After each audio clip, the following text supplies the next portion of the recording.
Good morning. Good morning and welcome to First Unitarian Universalist Church of Nashville. My name is Jay Tiefenbrunn and I am very pleased to be your Director of Music Ministries. I'd like to invite you to join me in singing this morning with number 361, Enter, Rejoice, and Come In. Hymn number 361 in the gray hymnal. Please rise in body or in spirit as you're so moved and join in the singing.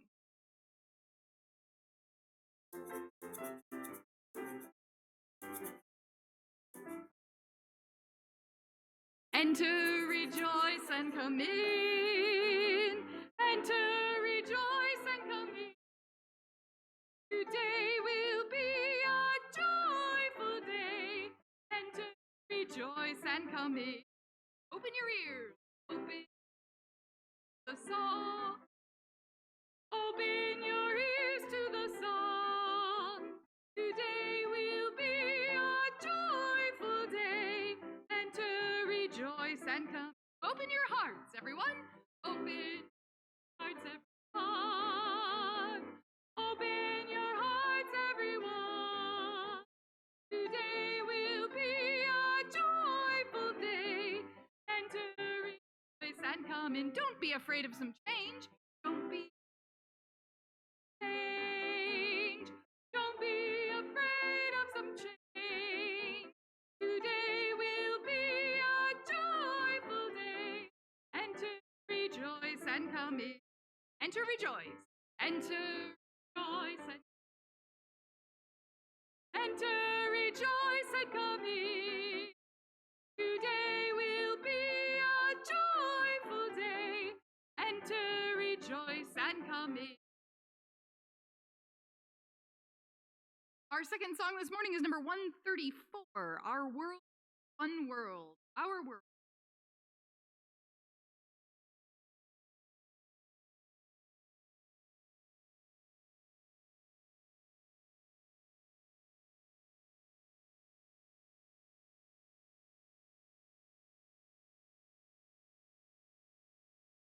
Our world is one. A touch is one, affects us all. A sea that wash us round, out the clouds that cover us. A rain that our world is one. Our thoughts we think affect us all. A way we build our attitudes with love or hate we make. A bridge all. Our world is one. Its ways of wealth affect us all. The way we spend, the way we share, who are rich or poor, who stand or fall. Our world is one world, just like a ship that bears a soul.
Good morning. Please take a moment to greet each other.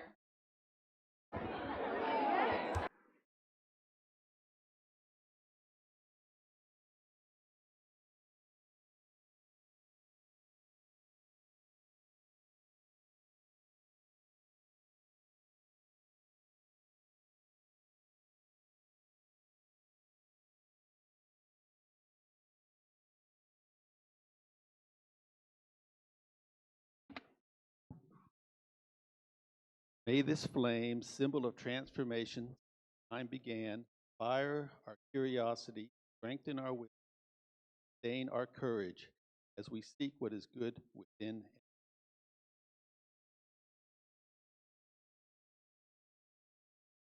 I call,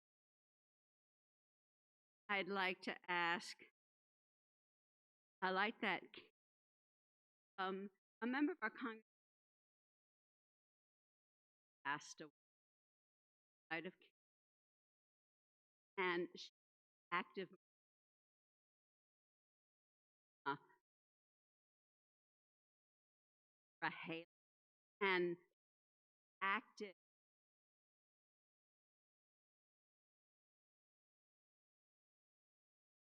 and chapel after our heart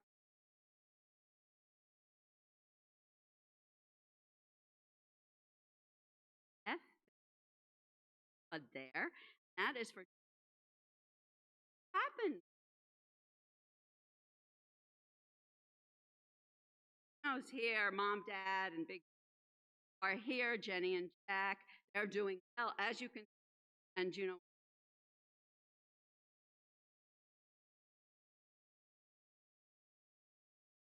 invite you to Takahata. They teach us to black and white. Rest false, you are whole, and love is or not. Life tells any you. We are taught to either or Buddha, believe in potential or power. I am broken. Life and of. We are taught to see absolute male versus gay versus. Let us see action, spectrum, margin. Let us open our heart, flex it. Let us make our lives nurture.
Well, today I'm going to tell a creation story for China. So may my telling of this story do honor to the many Chinese people who've told this story in many ways for many centuries. So once upon a time, really before time, there was mostly outer space, right? Just space, a lot of space. And there was one thing in that space, a huge, giant egg. Big egg. Looked just like a hen's egg, but it was as big as the cosmos. And inside that egg was yin and yang. Now, yin and yang was like, yin was like a big, heavy egg yolk. It was dark and rich and heavy. And yang was this like light, translucent egg white. And I don't know how long it was there because there was no time. It was there a long, what we think of as a long time, but then it did what eggs do. It hatched. And out came, well, I'm not sure what it was. It was the first living thing, and it was called Fangu. Fangu. Now, some people say Fangu is God. Some people said Fangu was the first person. Some storytellers say that it's Fang and Gu, the first man and woman. They often describe Fangu, no matter whether it was a god or a person or people, as having little horns and little tusks and very hairy hair all over their body. So, the one thing they all agree on is that Fangu is very big, giant. Here, can I do this? Giant Fangu. Think of it, I'm going to go with the male, female. Just think there's two of us up here. And that Fangu could not sit still. You could not get Fangu to stay quiet. Fangu was always moving. So Fangu just like rolled down and made the earth. And then Fangu just leaped up into the high up there and made the sky. And then Fangu bumping down, stomping and made the rivers. And then Fangu started kind of lifting up and down and up and down. And up was coming mountains. And one mountain, two mountains, three mountains, lots of mountains. And then Fangu went, oh. And there was a moon. And then Fangu all over the place in the sky. And there was the sun. Fangu just kept moving. Again, for a long time. Long time. But then, you know what happened? Same thing that happens to everything that's alive. What happens? Fangu died. Fangu died. And so Fangu's skull, the arches of the heaven, and Fangu's flesh became the rich, fertile soil. Their bones became rocks. Their blood became the rivers flowing. Their breath and clouds and their sweat. Their voice became the thunder and the lightning. And all of that hair became all of the living vegetation, the trees, the grass, the bushes, the flowers. And there were a lot of fleas in Fangu's hair. And the fleas became the animals, including us. So I have to think better about the fleas, turns out. I thought. And the yin and the yang that was at the heart of all this went to the center of the earth. And there, like an yolk, and it's always moving, never loses balance, always harmony, even. So, and now we're going to sing the children out to their activities. Are we gathering back here by Ms. Suzanne? And the song we use is the inside back cover of the gray hymnal that are in the pews.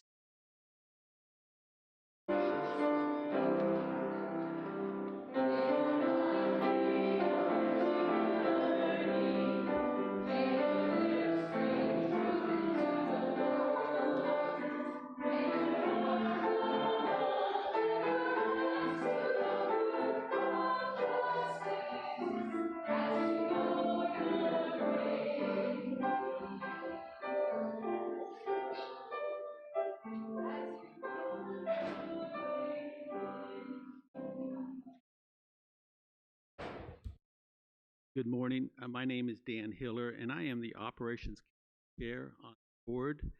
And I work with the Facilities and the Grounds Committee, dealing with various issues, church. And I just want to say, if you have not walked out here and seen the grounds, I would encourage everybody. Not this time. It is my pleasure to welcome you here in the sanctuary and those joining us online to worship this morning. In order to reach a wider community able to be physically present on Sunday morning, our services are live streamed on YouTube, Facebook. Joy and concerns are not live streamed or recorded. Before I continue, let me remind you to silence your cell phone. Unitarian Universalists, our spiritual paths vary, but congregation, we have a covenant together, affirm our interdependence, celebrate our differences, work for justice, deepen our relationships, passionate, welcoming community, nurture spiritual growth, and act on our values in the broader world. I want to extend a special welcome to visitors worshiping with us this morning. We ask you to wear a paper name tag because it helps us recognize you as someone we'd like to meet. If you are seeking a spiritual home, I hope you may find it here. Whether you are new to Unitarian Universalism, visit from another UU congregation, we invite you to stop by the welcome after the service, have questions. Some members of this congregation by supporting the church with their time and finances. If you are considering the church, talk to our service. Everyone will also find information about current opportunities, engagement, any announcements. Take home. Ask to hire. Now is the time to register for all things faith development. Sunday school, youth group, whole lives for kindergarten through first grade, and for fourth and fifth graders. Covenant groups, nonviolent communication. Visit our faith development table in the social area. Ask questions. And up. Trail Forum, David Briley, John Cooper, Sunday, August 18th, 3 p.m. at 5 at 5th Avenue Baptist Church. Sign-up sheets are at the social justice table in the social hall. UU members are urged to attend. Time, Kyle talk, covenant group.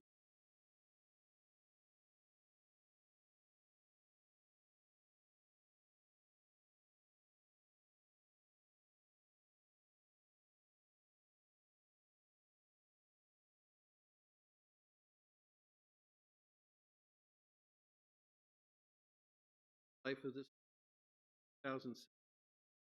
Covenant groups consist of 5 to 12. Discuss very spiritual topics, session plan, readings, questions, time allotted for check in and share what is. Group writes a covenant. Members be with each other. Covenant helps create a safe environment where we share that which is very personal. Each group has a facilitator, which is a coordinator, guides the discussion. While I have described what occurs in most covenant groups, there are no hard and fast rules. I know of one group that doesn't use the session. It decides at the beginning of the meeting the topic of Another group devoted 7 sessions to test principles written by participating in covenant group meaningful. Meeting with thought perspective on a topic. What has been meaningful to check-ins, share from. I've learned how to be comfortable with silence during meetings, get better listening, come to respect. I've also enjoyed getting to connect with my fellow level. Found covenant group very supportive. I hope you'll consider participating and mention.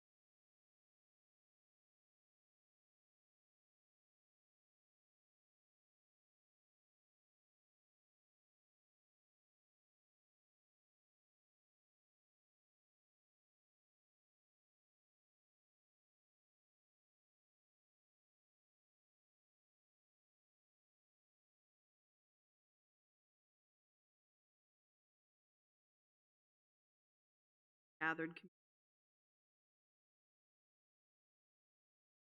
in, breathe out, feel the community gather. I invite you to back over hours.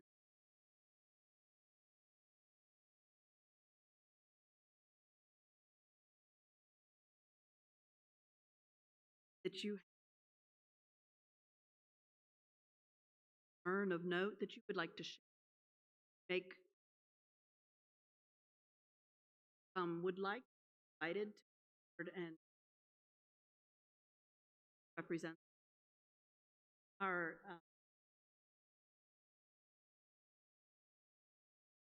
you would like your joy. You're invited to write it down legibly on one of the yellow slips of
Sing these joys, sorrows, as well as those that lie as yet.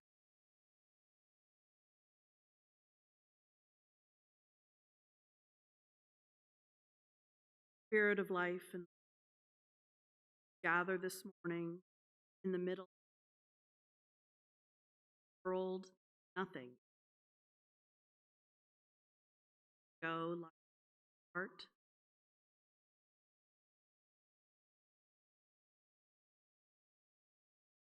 Ways we see the world, ways we think about that.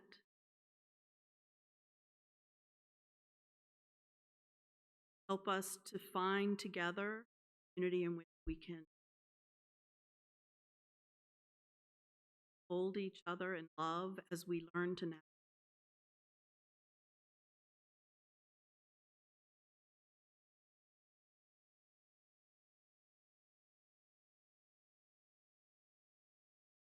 Ushers will come among us, offering bowl.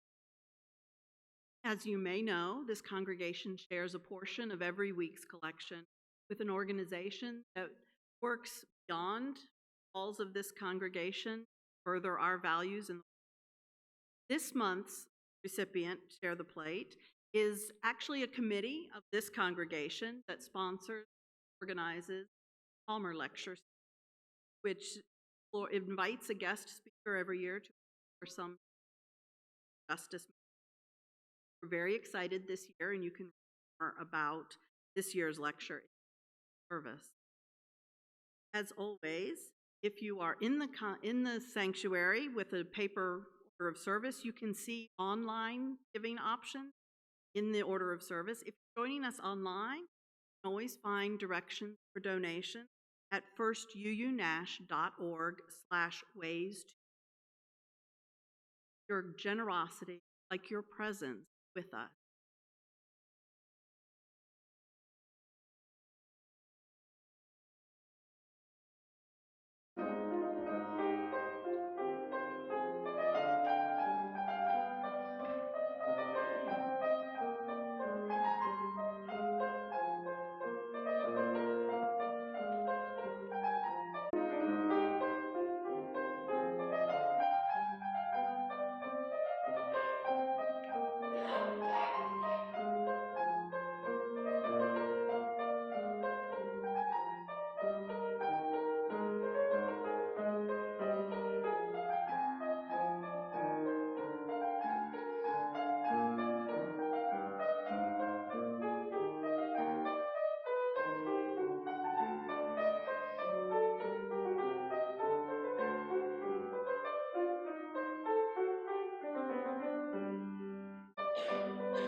Our reading this morning is from Jeremy Lentz, The Patterning in Cultural History of Humanity's Search. Each of us conducts our lives according to a set of assumptions about how our society functions, its relationship with the natural world, what's valuable. This is our worldview, which often remains unquestioned and unstated, but is deeply felt and underlies many of the choices. We form our worldview implicitly as we grow up, our family, friends, and once it's set, we are barely aware of it unless we're presented with a different world. Unconscious origin of our worldview makes it quite inflexible. That's fine when it's working for us, but suppose our worldview is causing us to act collectively in ways that could. Then it would be valuable to become more conscious of. We can think of a society's worldview like a building, been constructed layer by layer over older constructions put together by generations past. Imagine the mainstream Western worldview with its implicit beliefs in science, progress, and economic growth as a house living in. As in a regular house, we're used to seeing the walls, decorations, and furnishings every day, but only rarely, if something goes wrong, are we called on to probe through the masonry and inspect the house's infrastructure. Rarer still are those times when we need to delve into the house's foundation. But now we've learned we're living in an earthquake. There's a growing awareness that we may be creating our own big one, climate change. First, please. If our worldview is built on foundations, we need to find the cracks and cover up the weaknesses before it's too late. Unlike modern houses, in which the foundations are part of the constructed specifically for the house, foundations of the earlier world generation. As we probe further into history, excavate cognitive, that's why we can do this exercise as an archaeology.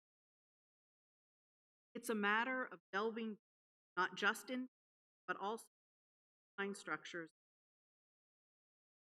a higher set of processes, conscious and unconscious, rely on to know our world. In recent decades, cognitive scientists made important discoveries into how we make sense of the reality around us. They've shown that our worldview is based on root metaphors, frame other aspects of meaning without even realizing.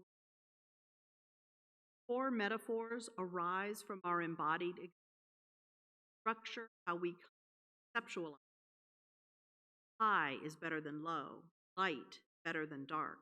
Our life is a journey. Root metaphors have played a crucial role in structuring.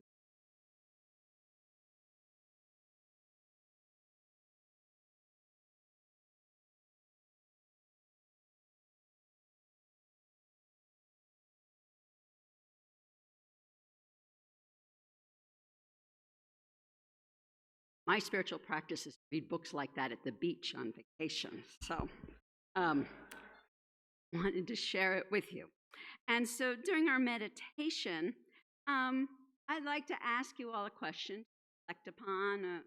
Got a couple questions to go with it any way you want. And then after a few quiet reflection, ask you to turn to some discuss what you've been thinking about. And as I left them, I want to continue those all hour. The questions I want to ask come from reading. How have you ever questioned some parts of your world?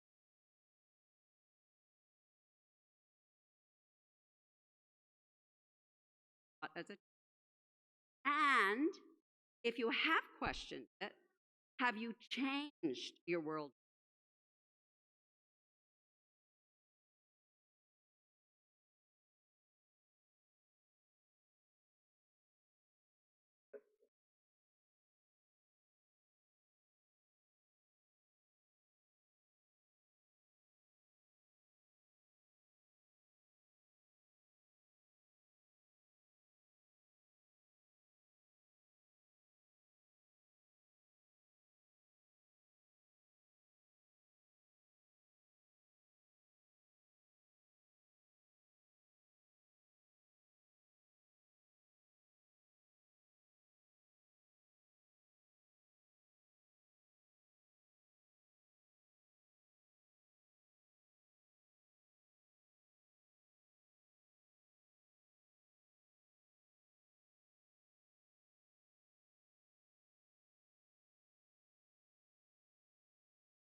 and discuss your reflection.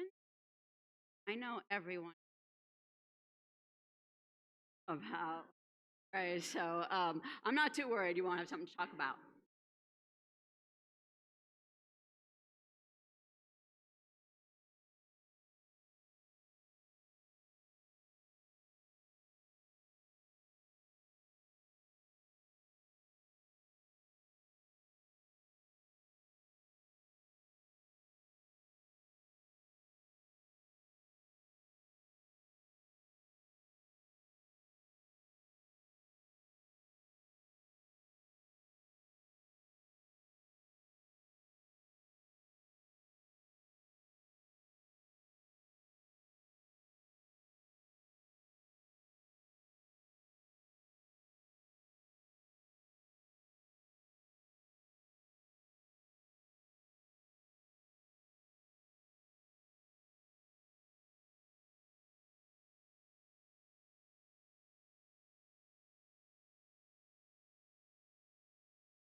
Okay, so remember that you were actually talking to people and that you can continue doing this in the social hall. Bless your hearts.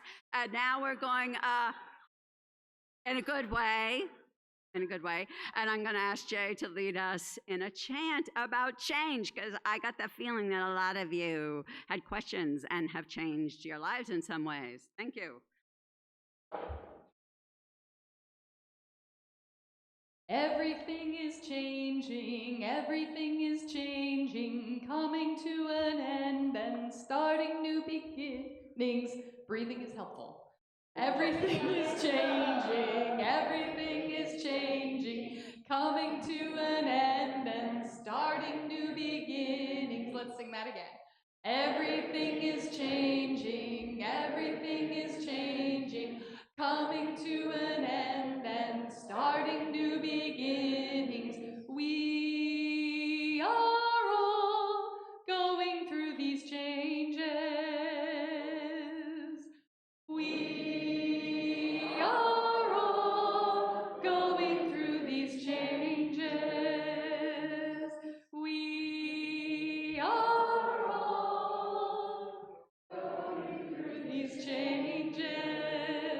both sections twice, and if you are feeling really adventurous, you can one. Ooh. Everything is changing, everything is changing, coming to an end and starting to beginnings.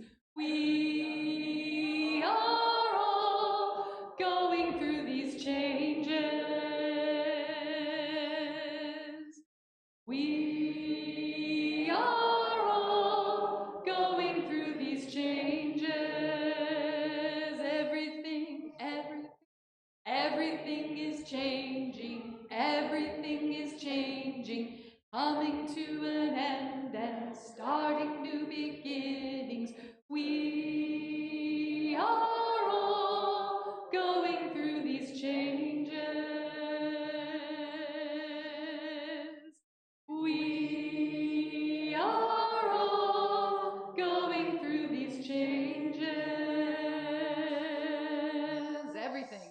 Everything is changing, everything is changing, coming to an end and starting new beginnings.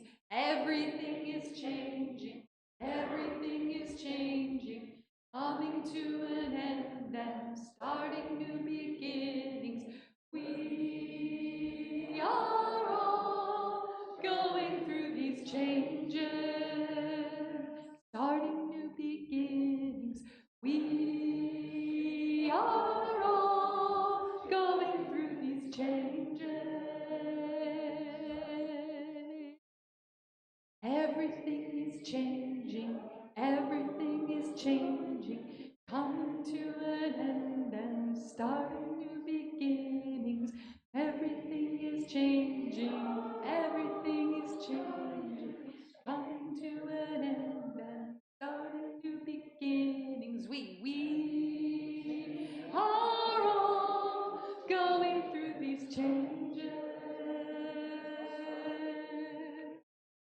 We are all going through these changes.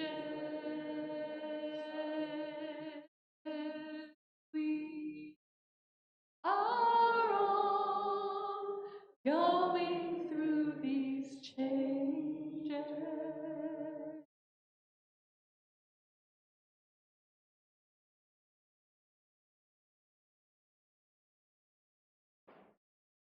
So, how many people here have had a time in their lives that they have questioned the worldview?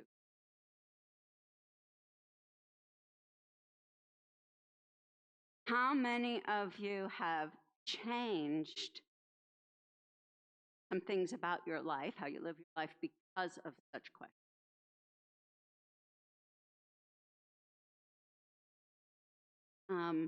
The person I talked to, we talked about, he talked about growing up in toxic masculinity and ongoing life of trying to change, acting from that. And of course, that made me think about how I was brought up, questioning a lot. How come the boys in my family had a lot more room? That's how it felt. Talk about a metaphor. I always felt like they got more. Girls in my family, we got much. So those questions that come up and start to make us conscious of our cultural assumptions. So we're not conscious of our cultural assumptions because they're kind of hardwired in us or have the cognitive ability to be very conscious about them. Cognitive neuroscientists now are learning a lot about that. They've been finding that the prefrontal cortex is the place where a baby starts to make, a human baby starts to make sense out of all the hundreds of thousands of sensory input that is coming into us all the time. It's overwhelming, and we cannot kind of, in a practical way, navigate the world with all of that input. And so what happens is neural pathways, so it's almost like literal pathways, start building up in that prefrontal neural cortex so that, and they're built by those things that happen over and over again that actually be helpful for us to pay attention to. So I imagine we have a baby back there. That baby is starting to notice that this voice goes with getting fed voices, or they're picking up the sounds of the languages. Now, our brain can pick up infinite numbers of sound and pay attention to them, but they're starting as a baby, start picking up the sounds that go with the language that people are speaking around them. So pathways are worn in, just like you're walking through the grass over and over again when you hear those sounds, and they wear into your making these neural pathways, so that by the time you're a year old, you're not paying attention to a lot of the sounds that are possibly made. So like when I hear my son's father-in-law talk in Thai, in the Thai language, I cannot even hear a lot of the sounds that he says, and I can't imitate. But before I was a year old, maybe I would have had it, because you have those pathways. Now, those neural pathways are extremely adaptive. They are what help us put together stories, narratives about past and present that help us navigate the world. They help us build identity, to categorize things, decide what's of value to us. They allow us to make meaning of the world, make sense of the world, and then make meaning. And so they're very valuable until they're not helpful. Helpful until they're not. And so spend a lot of time thinking about, as we grow up, noticing what I call cognitive, where is what I've been taught not matching reality, and being adaptive, where causing more help. So I want to, that's on a personal, individual. But of course, in the archaeology of cognition, this has been built up by cultures that go back for hundreds, sometimes 1,000 years. And so we know, first from anthropology, that cultures, Clifford Geertz, if anybody had to study him, he made really clear by looking at all the anthropological literature that every culture has some root metaphors, some root pathways that kind of undergird all of their arts and religions and economic and political and educational systems. They're at the very foundation of those systems. And then cognitive, that kind of started a whole other field called cognitive history, in which people will look at, let's say, Western culture and look how we thought about what are root metaphors all through culture. So Jeremy Lent, who I heard about because I've been studying economics, and some economic theorists have been pulling on his work with cultural history, but he was a technocrat. He was a person who started like a computer company. And he couldn't understand why technology was being used in such destructive ways. So he spent several years studying cognitive history. And he wanted to know, what are the guiding metaphors through history, and have they changed? So it's pretty well accepted by anthropologists that people who are in hunter-gatherer cultures, for instance, had a guiding metaphor no matter where in the world they were, or if they were 2,000 years ago or 50 years ago. And that guiding metaphor is pretty much the earth is a generous parent. The earth, generous parent. Now, that was very, very guiding for their actions. It was very effective until it wasn't. For instance, there used to be all these great mammals roaming the northern parts of the world, and hunters were out there hunting woolly mammoths and saber-toothed tigers, and then there was mass extinction caused by both population growth and climate change of that time, long time ago. So that became an ineffective metaphor. And so with agriculture came what we'll call a great transformation. It was a great cognitive. And people had to develop new metaphors. Now, as agriculture developed, it was more of a we have to care for the earth metaphor. It was about the relationship with the rest of the earth. And we've seen in Western culture that caring for the earth morph many times. We've seen it change over and over again from we need to dominate the earth to the earth is a clockwork and we fix it, it's mechanical, to we need to conquer the earth. Kind of slightly different major metaphors, but all related. And interestingly enough, in the East, they developed that caring for the earth differently. When we heard the Taoist story, where the Tao of balance is at the center of the earth, they saw caring for the earth as more of a dynamic,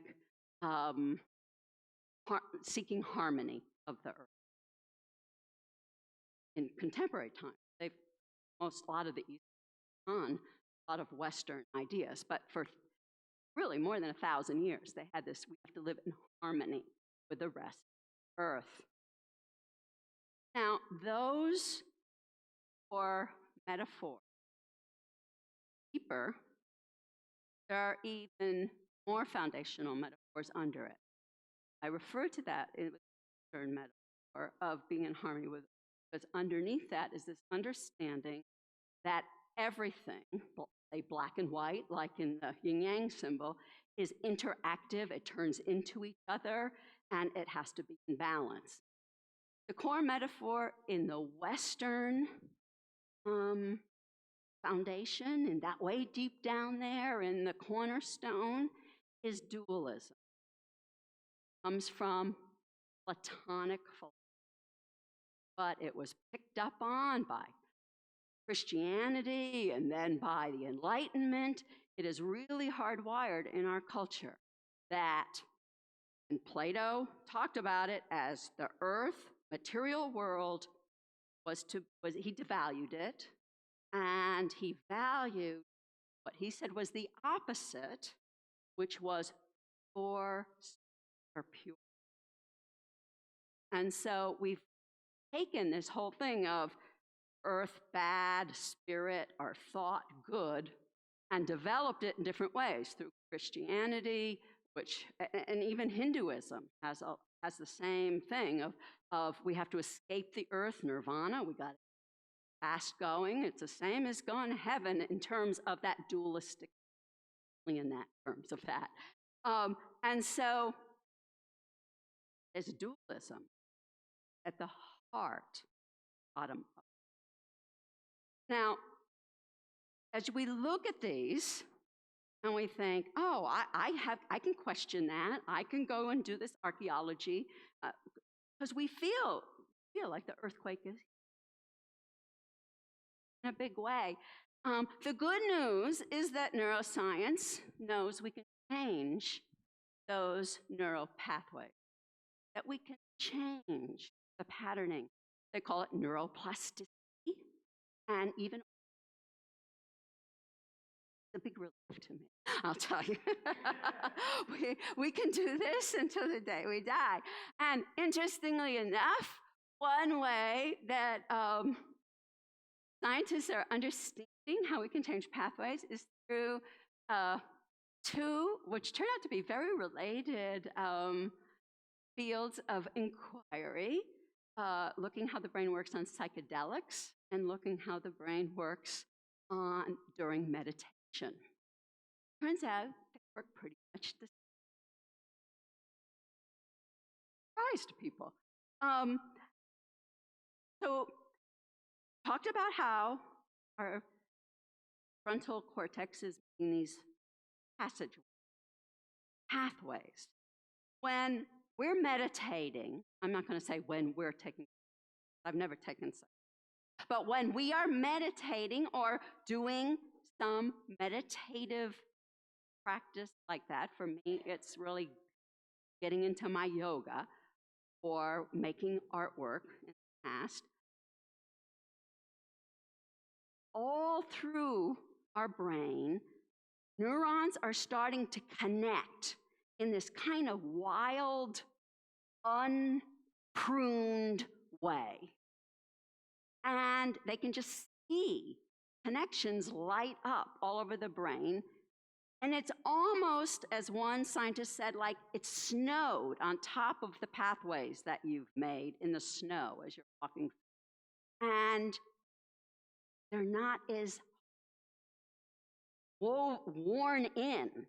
And you can start to imagine that there's other pathways. Now, while you're in that open place, you also experience a more open, unitive way of seeing the world.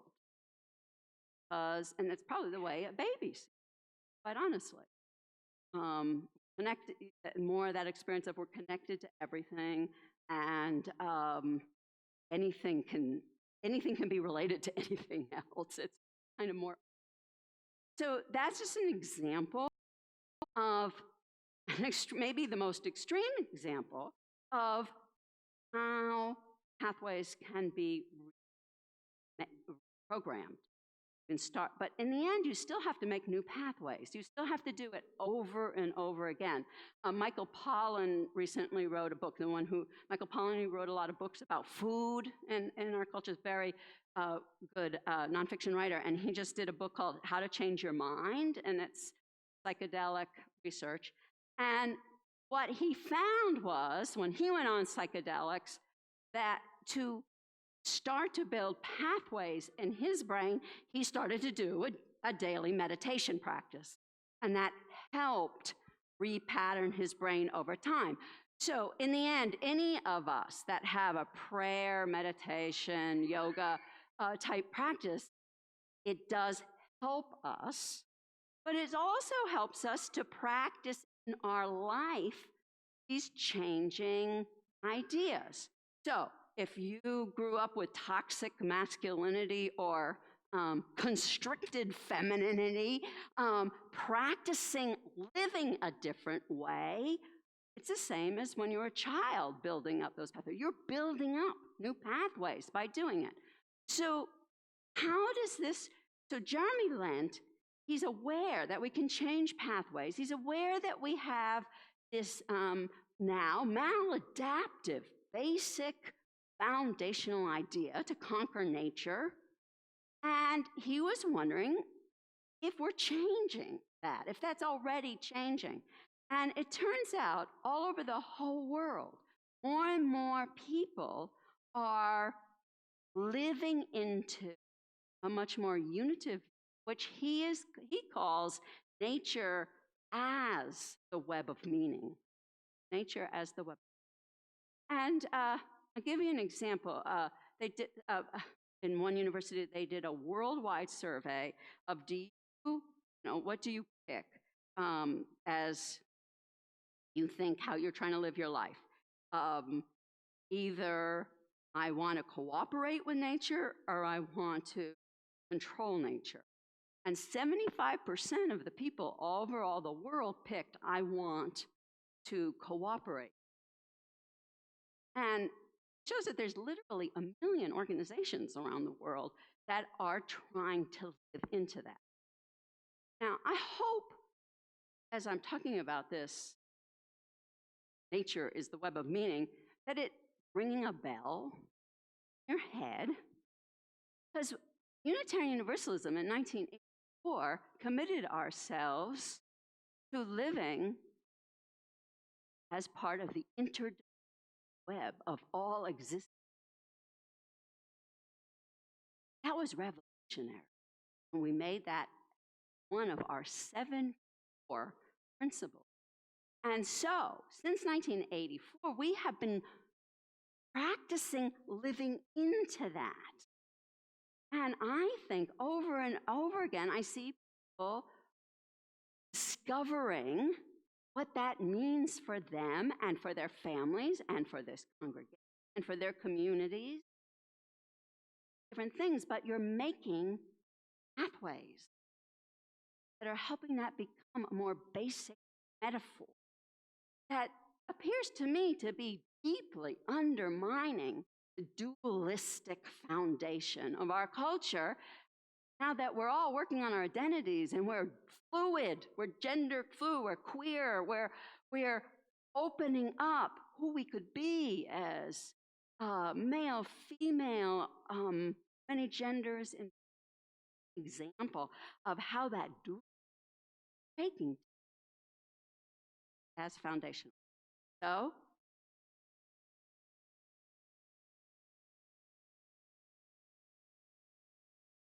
affirming and promoting independent web of what, because we, that way,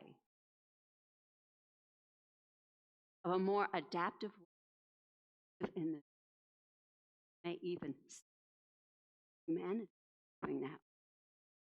Earth. I think the earth will be without us, but we may save it.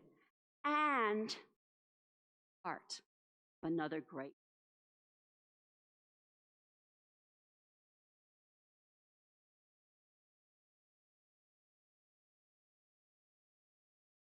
I'd like to invite you to rise in body or in spirit, preparing. Number 203 in the gray hymnal, all creatures of the earth and sky, let us celebrate independent web. With number 203, we'll sing it all.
The words for the chalice extinguishing are printed at the bottom of the quarter of. We extinguish this flame, but not by light of truth, warmth of community, or the fire of commitment. These we carry in our hearts till we are together again. I'm going to gather these closes by Margaret Braxton. Once upon a time I was, now I am. Today. Once there was, and now there is. Soon there will be, someday there shall be. And once upon a time we were, now we are. And someday, hallelujah, we shall surely become. And Amen. let our service begin again to